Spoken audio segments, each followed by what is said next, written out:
الو. يا ابن الشرموطه بتخبطني، فلاح من المنوفيه بتخبطني ليه؟ بصراحة أنا من ساعة ما شفت الفيديو ده وبجد دمي اتحرق، لأني أنا شفت المنظر ده أكتر من مرة وحصل معايا وناس كبيرة، يعني أنت يعني ناس أكبر مني. لأني أنا بشتغل في الشارع بالتاكسي بقالي سنين، فبشوف حاجات زي كده كتير. وإن كونه مثلا إني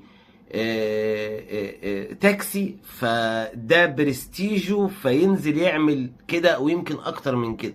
علشان كده هتلاقوني معلش حاسس ان الكلام ده حصل معايا. زي ما انت شايف كده هوت، الراجل ده راجل كبير في السن، واضح اني من الزحمه خبطه كده نزل بقى وقال الكلام اللي يزعل ده. انا عايز افهم مالهم الفلاحين؟ مالهم؟ ده احنا عايشين من خير الفلاحين. يعني مش هو احنا من غير الفلاحين هناكل ونشرب ازاي؟ مالهم الفلاحين؟ مالهم المنايفة؟ مش فاهم.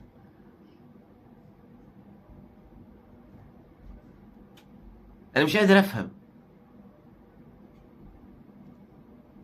يعني احنا كمدينة مثلا في السويس بنفخر ان عندنا قطاع زي قطاع الارياف، الجناين وجنيفة، دول ناس زي الفل، ناس بيضمن لنا الامن الغذائي بتاعنا، وناس في التعامل، وناس طيبة، واصحاب صاحبهم مالهم؟ مش فاهم. للي ما يعرفش ان في احدى البلوجرات ماشي في الشارع بالعربية، وتقريبا يعني من الزحام حصل تصادم او لو ليك حق تعالى خده بالادب. الراجل زي ما انت شايف كده طول الوقت عمال يشتم والفاظ والحق زي ما انت سامع كده بالظبط. بس اللي عاجبني في الولد، طبعا انا اتكلمت عن الراجل بما فيه الكفايه، وطبعا الفيديو منتشر وان شاء الله الداخليه تاخد موقفها من الكلام ده. بس اللي عاجبني الشاب بصراحه. الراجل اتشتم ما اتكلمش، كل اللي قاله حبيبي.